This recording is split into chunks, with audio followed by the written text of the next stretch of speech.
Always ask, where did we get the name Blue Water Climate Control? When a Navy ship casts off lines, exits the harbor, and loses sight of land, that's blue water sailing. It takes a team of people to do that. Tireless work, focus, and attention to detail. So much of starting a business is just like that.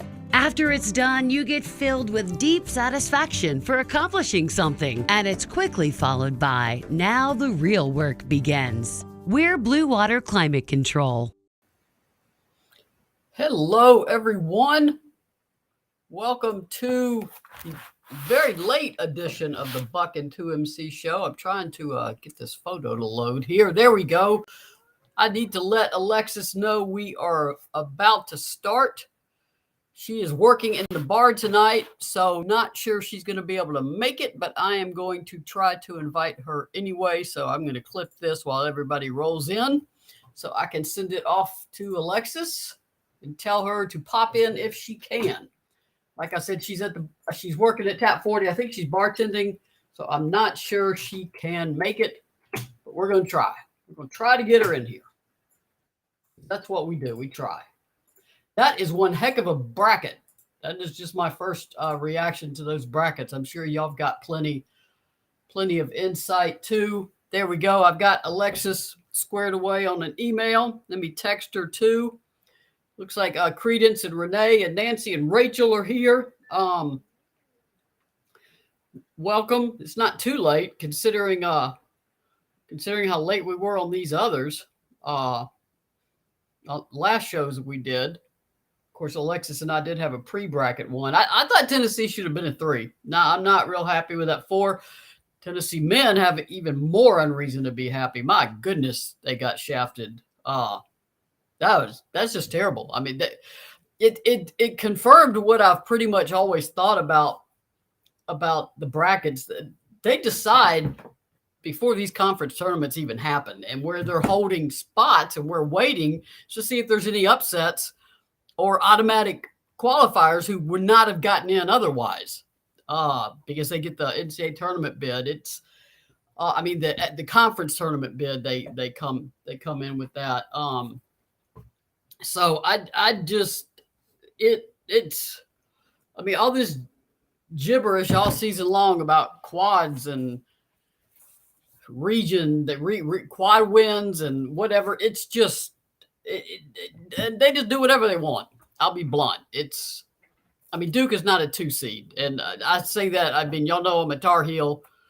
I thought Tar Heels deserve better than what they got too, but that's another show. But I don't see how in any justification, I can't find any to have given Duke a 2 seed based on all of their total numbers, because the men still use obviously net quad wins, quad 1 through 4, SOS.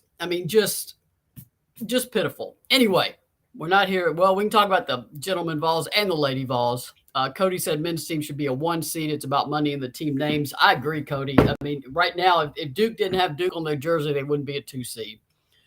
So I thought Lady Vol should have been a 3 seed, but it is what it is. It's time to tip it off. Everyone, I think y'all realize, y'all seen the time, not the times. We don't have the times. Those usually could possibly come out tonight, but it's probably going to be tomorrow. Only times I've seen online right now are the play-in, the first 4, those Wednesday, Thursday matchups. Those are the only ones I have seen online, because those have got to get established. We do know Tennessee plays Saturday, March 19th.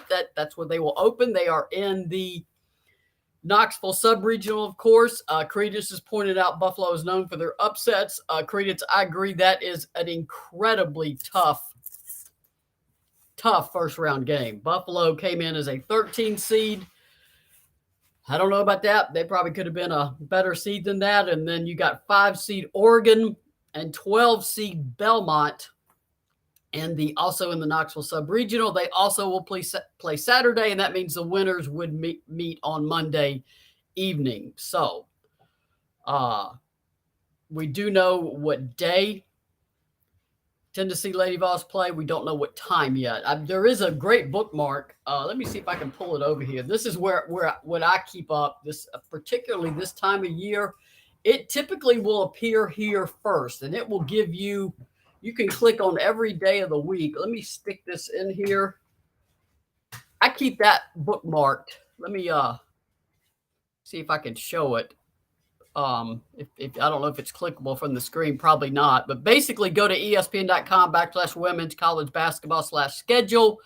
And it is the most, a year ago, I found the times for Tennessee there a little bit before I found them anywhere else. So just keep an eye. Not right now, when you click on Friday and Saturday, everything says TBD, meaning obviously, of course, to be determined. So right now, there's absolutely no indication yet of what time any of the women's games will tip off on Friday or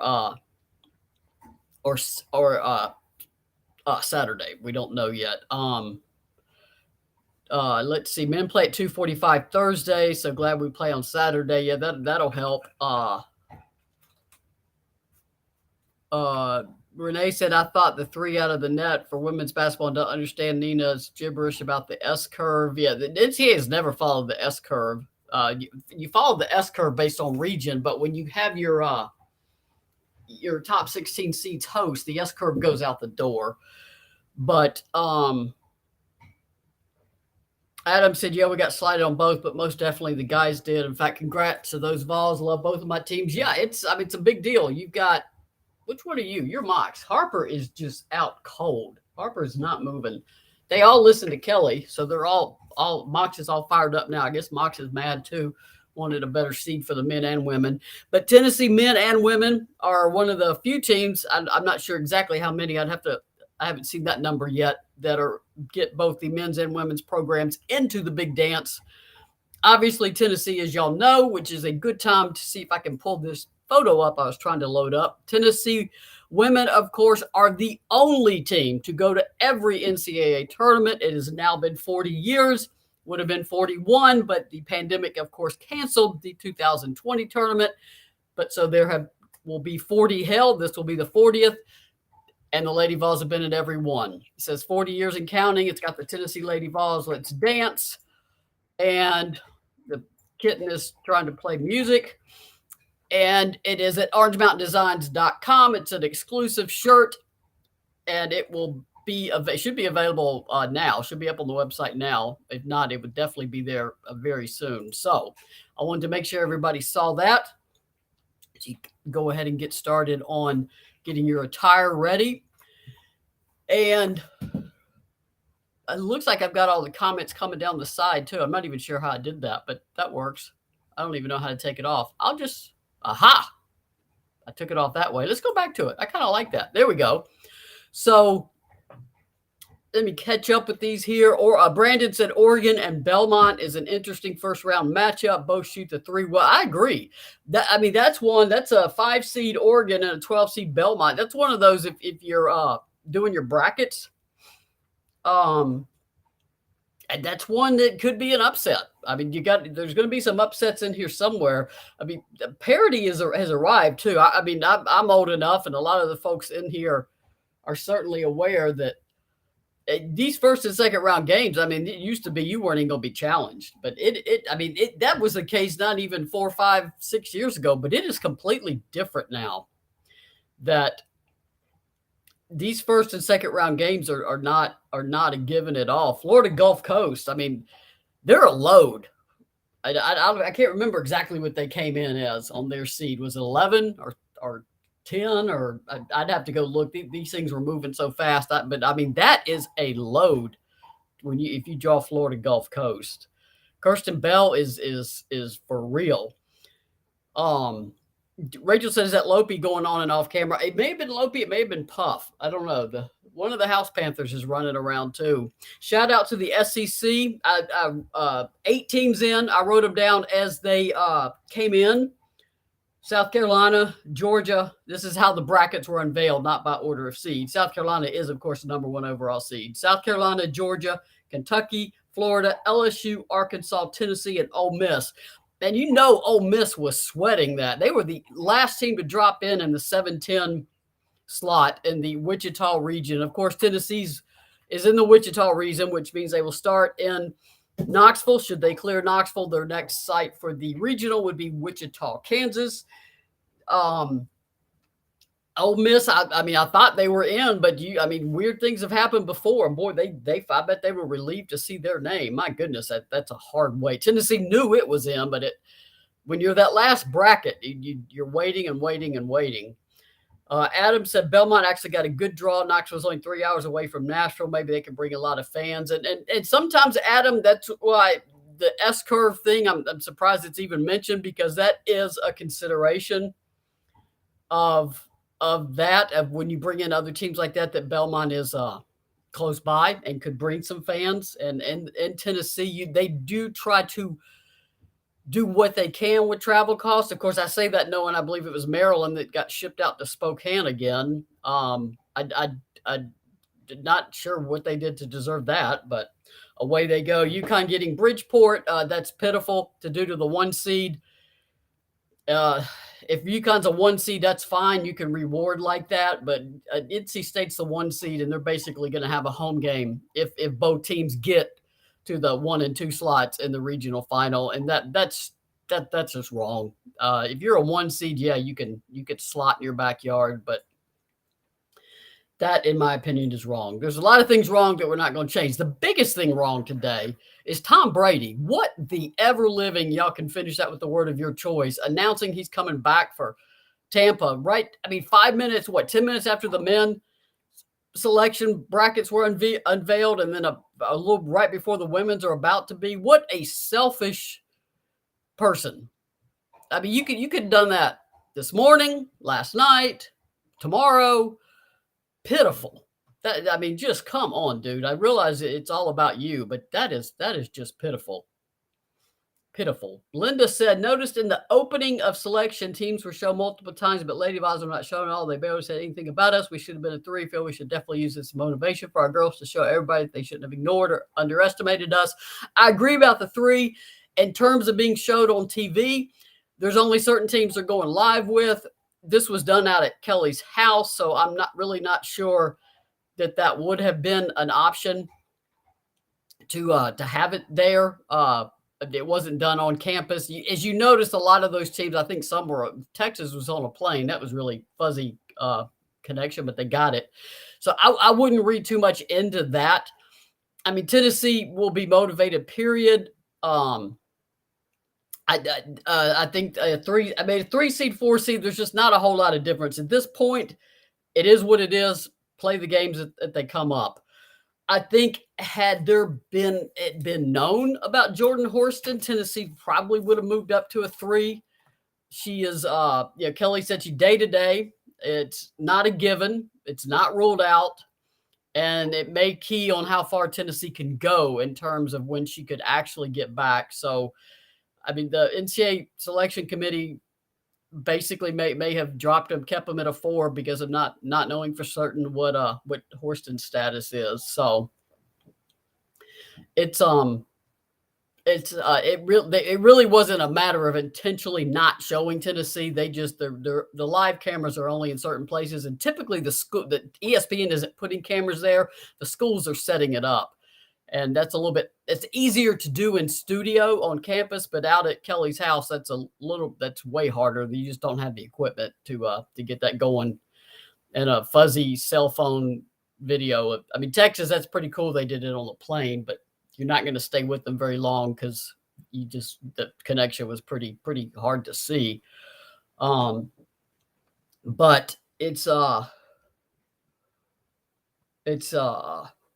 I'm trying to read the comments around the cat. PJ said, if we aren't naturally motivated at turn time, we shouldn't be there. I agree. That's for any team. If you've got to find a way to get motivated in March, you're playing the wrong sport. So, I think Tennessee is happy that they are where they are, considering all the injuries that they've had this season. I think the hope is that Jordan Horston could possibly make it at some point. Of course, that, like Kelly said, it's not ruled out. It's not ruled in. It's still up in the air. Linda said, I'm talking about the opening they showed on the program when it first came on. Linda, weren't they showing teams from last year that were like in the Final Four or getting further down? I'm not sure. I'm not sure, Linda. I mean, they could have. I didn't pay attention. I was too busy trying to get ready to make notes. I wasn't really paying attention to the intro. But there's one good way for Tennessee to fix that: make a long run, get back to where you want to be. So, Karen said they could have honored UT for making all 40 and Carol for getting us on TV. Yeah, there's a lot of gaps in it, but at this point, just play, man. Just Jessica said that opening actually showed Jordan Horson coming out of the tunnel boxing. Okay. Thank you, Jessica, for seeing that. I'm so focused on what I'm getting ready to do and write and things I've got to do and get ready for Kelly on the presser that I don't pay attention to a lot of those things. Jessica said she was the first player shown. Okay, good. So they did have somebody for Tennessee. So don't need to be upset about that. Could they have mentioned Tennessee made all 40? Yes, I think they could have it. That is a heck of an accomplishment. I think part of it was that Tennessee was the last bracket and they were getting towards the end. The show format, I think there's too many people on it. That's just, if you want to get my critique of the show, I think 4 people is too many for the show like that. They need to, I would steal that. I'd get that down to about 2 or 3. And then you could have maybe a little more, because you got somebody to say something and somebody has to say something, somebody has to say something. I think you could have a little bit more insightful conversations if it was less than 1. They also have moved some of the commentary over into the ESPN2. They're doing the whole women's thing there too. So that's nice. I am not watching that except for me turning my head looking at it now. So there could be a lot more there. That hour-long show would be a better thing to watch. If Mark said they did mention Tennessee being part of the tournament for 40 years. Okay, we're running out of things to be upset about here. Thank y'all for watching closely because I do not. Sometimes I have it muted at that point too. So that Tennessee did get mentions. So right now, Tennessee's got a way to fix all of this. Win and get where you want to go. Get where you want to go with this. Let me pull that chat overlay off. I don't think Alexis is going to make it. I do not see her. I do want to go back to our sponsors. Better do that. Alexis Hornbuckle Basketball. She's getting her website fixed and back up and running. If you need Alexis, she says you can always reach out to her on social media. The Collective Unfiltered, that's Jamel and Alexis's show. They're on Monday nights. Just pass it tutoring. Got to get to school. Got to be smart. Got to get your grades. The Gold Standard, Jamel Johnson's absolutely killing it in Atlanta with her business. And, of course, OrangeMountainDesigns.com, what we already talked about. There is the Lady Vol's Let's Dance official tournament shirt if you want to get all of your gear ready to go by Saturday. As soon as we know the time, I'm sure Lady Vols will put it up. People on Twitter will put it up. So we're going to definitely get times. I would guess, but I don't know. I mean, because they tend to be early, like noonish, 11:30, noonish, 1, 2, or then they go late because they typically don't have because the men's going on at the same time. So it could be anywhere from 11:30 to 8 o'clock. We'll just see. Credence says Elite 8, and I'll be happy. Credence, get to around 2. Get to Sweet 16. Tennessee hasn't been to a Sweet 16 in 5 years at least. So think about being happy about a Sweet 16 at this point. I can't remember. Yeah, 2016, 6 years. It's been 6 years since Tennessee played in a Sweet 16. So while Elite 8 would be great, I mean, if you look at that bracket, that Elite 8 is going to be tough.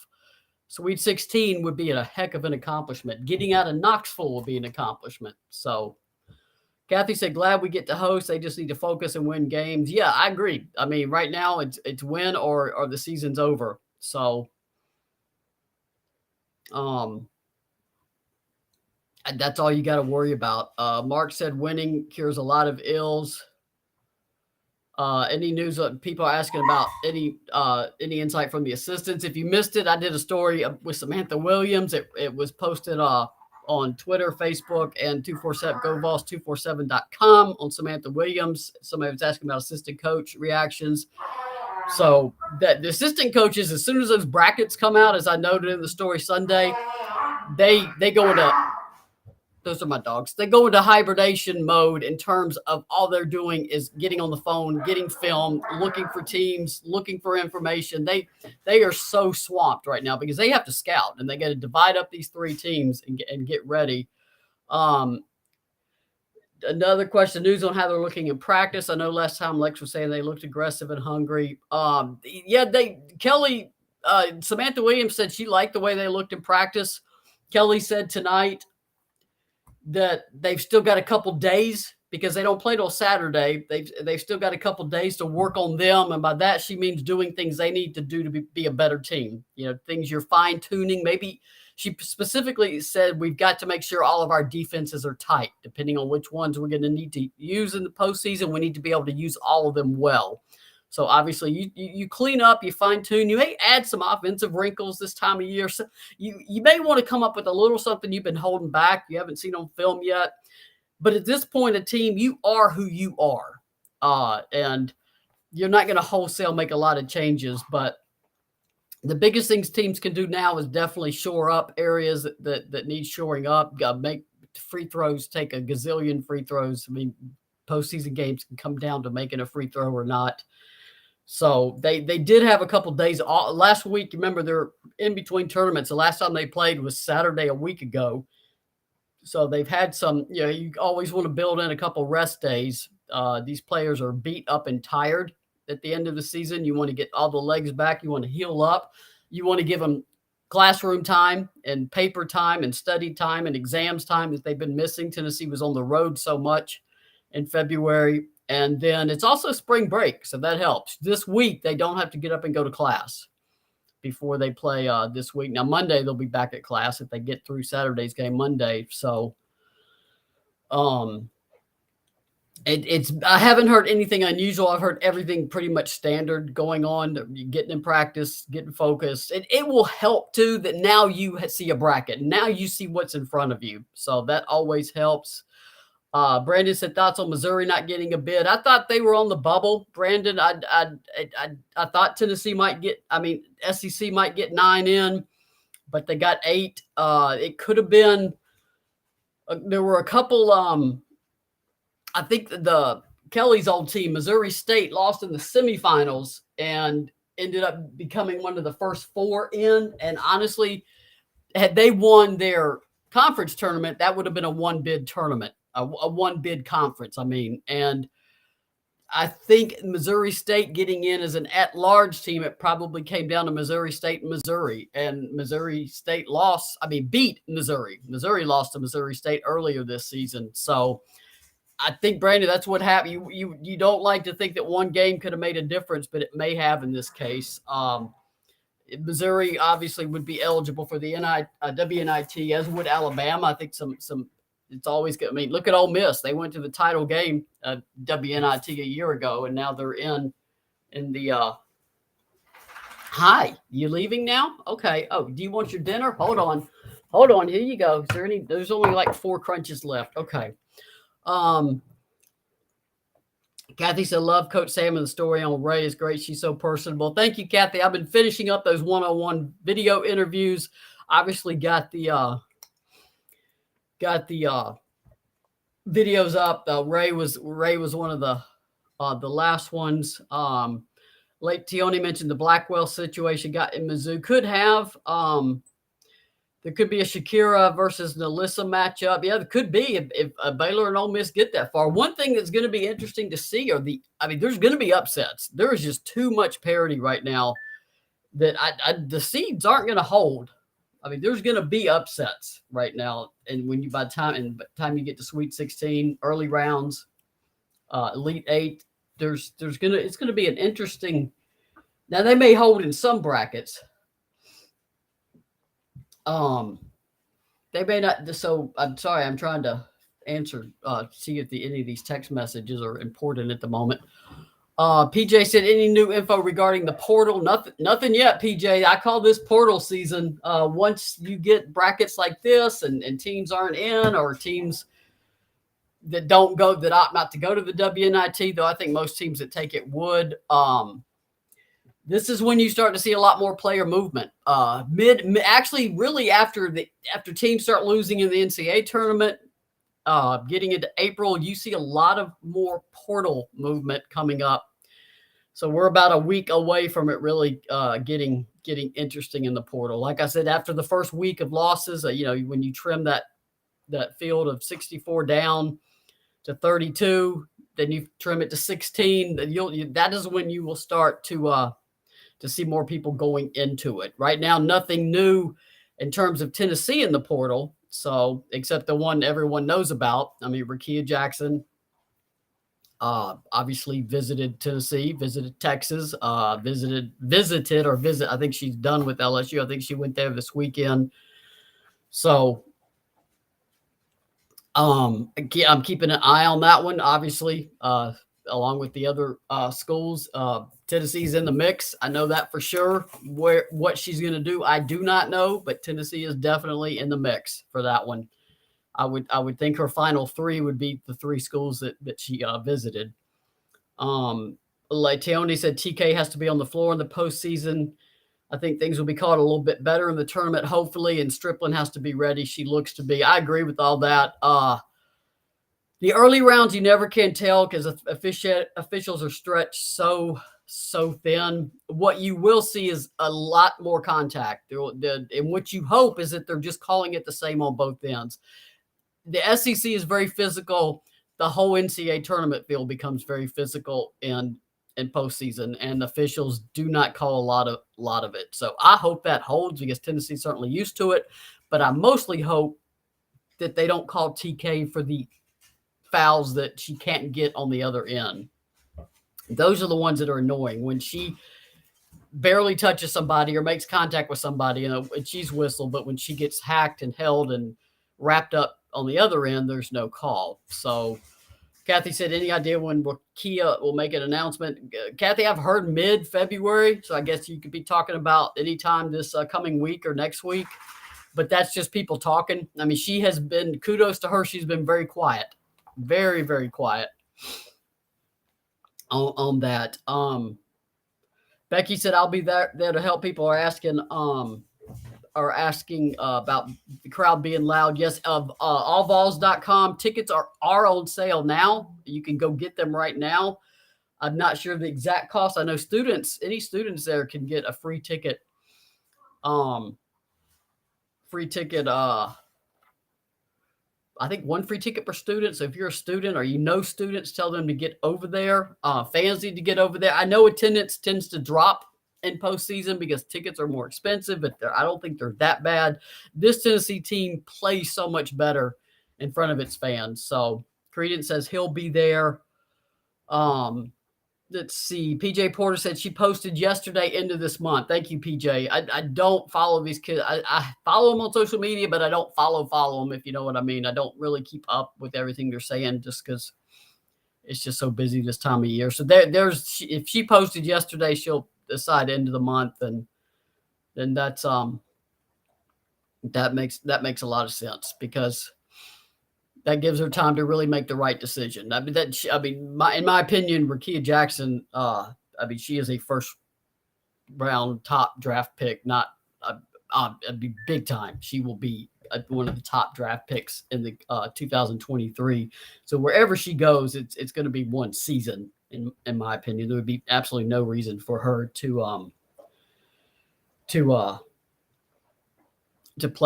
a fifth year. So it's going to be a great tournament. I mean, it's exciting. It's time to go. It's the best part of the year is March. It's what you've been playing all season for.